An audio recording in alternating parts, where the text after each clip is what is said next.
It's so powerful to tap into the ability you've got to access the resources in the inside of you and actually put them to work when you don't even realize the capacity that's hidden on the inside of you. What we're finding out in our research on level 10 living is that an average individual is capable of doing extraordinary things once they understand that they don't have to wait for a feeling to be there, but that they can help create the state that they need to access. In other words, you don't have to wait till you're courageous to do the thing you need to do. You can put on boldness. Don't let fear paralyze you. Don't let the fear of failure keep you from experiencing what God has for you. To put on boldness, to be able to put on tenacity is really a challenge, but there's a way to do it. We're looking at the science of Olympic performance, and great performers are people that are able to deliver regardless of how they feel. But part of the science of this is, and just repeat it again for us, Carl, the triad of the three elements that go in to people that are managing themselves rather than being manipulated in the moment. What are they managing? What are the three things that peak performers are actually paying attention to? The first and foremost thing is their state, and what that entails is the things that they're focusing on, the meaning that's attached to what they're focusing on, and the physiology that is usually a consequence of the self-meaning focus that they've been attached to. So I remember studying this years ago. Peak performers focus on certain things that other people don't focus on. They're aiming at something out of a whole data field of content. They're picking out certain things they're looking for. Their attention is on those. Those are the keys to success.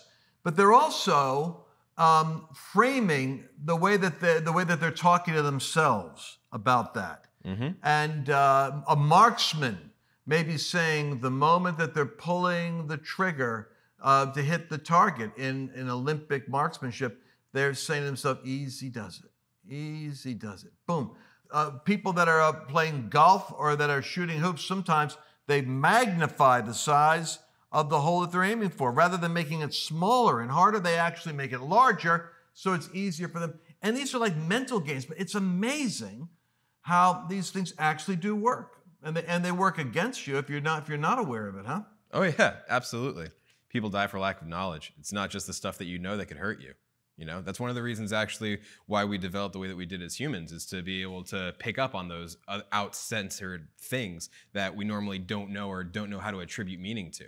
So those things are the things that get our attention a lot quicker than the stuff that's normal or understood. And a lot of this is spiritual warfare related, because as you were pointing out in the last episode, thoughts are things. And sometimes a thought, particularly if it's self-destructive, if it has strength and emotion attached to it, if it has persistence, if it's almost like it's attached to you, like that movie Alien. I always think of this as those creatures that were crawling around and they try to get into your mouth. That is a demonic thought. And trust me, there's stuff that you think and generate, and then there's stuff that the devil is trying to get you to accept. And the process still works the same, doesn't it? I would imagine so. Seems like it does. It seems like it does. But then you mentioned something earlier, and before we were out here, about how you also have to disassociate. You can't always think that those thoughts are you. That's the point. Sometimes the thought isn't you. It feels like you, but that's the power of temptation. It comes along like it's internal dialogue, but in fact, you have to separate yourself from that. How did you describe that? It's allowing yourself to get into the psychological gap between what you're thinking and what you're currently experiencing. So we talk about the warrior mindset and the lover mindset. And sometimes when we want to put on those things, it can actually feel as though there's this voice inside of us that's condemning us for not having that attitude or that demeanor or that disposition on in the moment. When in actuality, it's not that we can't do it. It's just that our natural temperament isn't necessarily going towards that thing. So it's being able to get into that gap and into that space between immediacy of what's going on around you and where you want to be. All right, so we work with a lot of these models. I'm going to go into one of them right now, which is this whole model about how do you see? How do you see yourself? How do you see other people? And especially, let's go into this belief pyramid idea right now, which is the beliefs you have are shaping the decisions you make. What you believe about money, you're going to make decisions on. And if you believe you got to store it in your mattress, and you know you're probably not going to be an investor.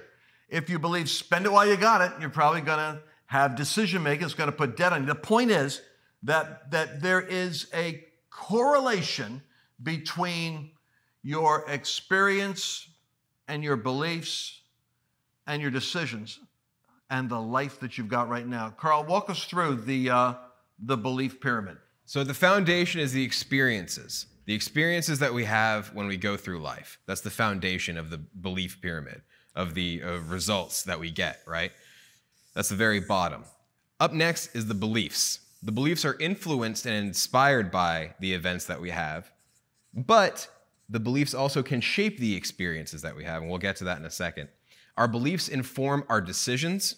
So above beliefs, we have decisions. And then, of course, the decisions are what bring about our results or our harvest or the things that we actually end up having in our life.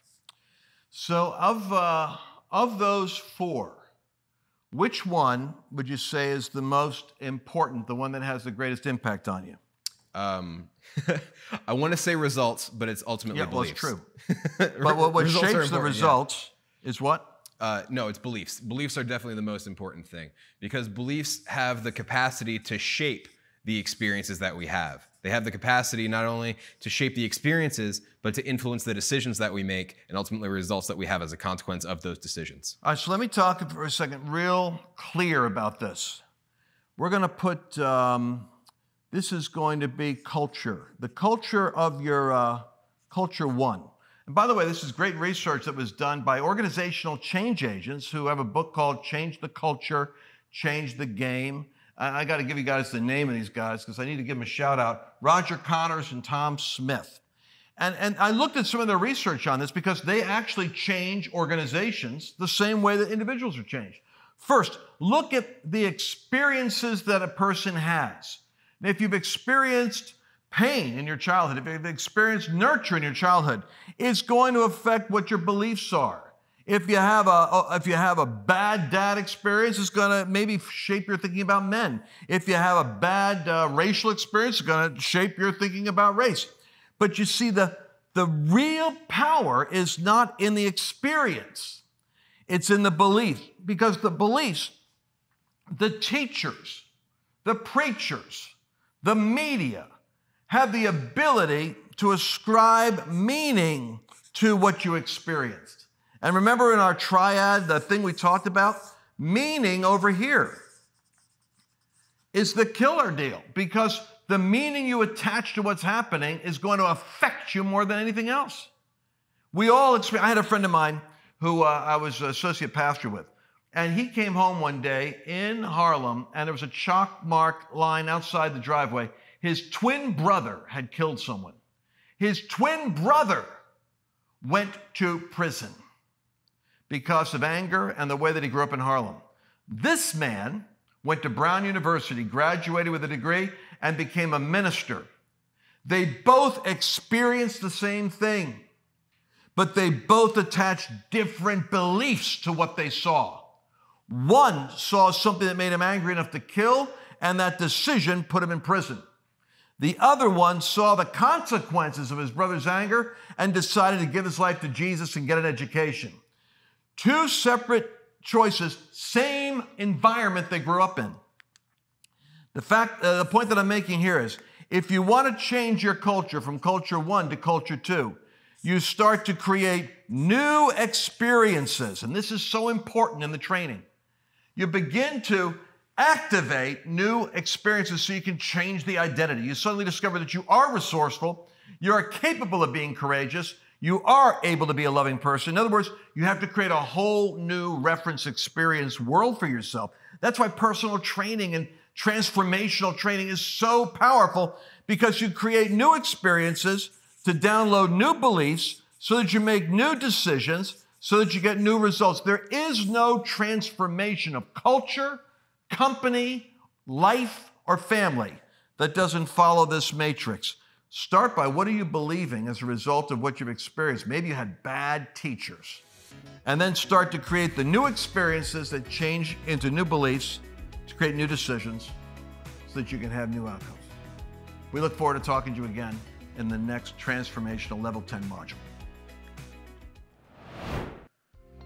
You know, in 40 years, you learn a lot. I've invested in all kinds of remarkable training and transformational experiences. And then I got to the point where I was realizing I need to put it together as a legacy to hand off to the next generation.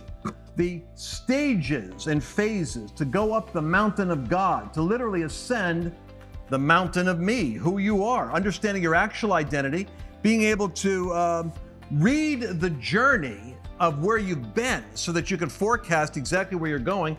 And all of that powerful transformational material we put into 4 different modules with DVDs, with workbooks, and you get to see an actual group of people working out the call of God in this various series. For instance, on Becoming Unstoppable, we found that the 2 things were getting in the way of a lot of believers was giving themselves permission to go for the actual dream that was in their heart, not putting it off because God's still trying to teach them something, putting into effect the laser-like focus to be able to see exactly what you've got to do and go for it.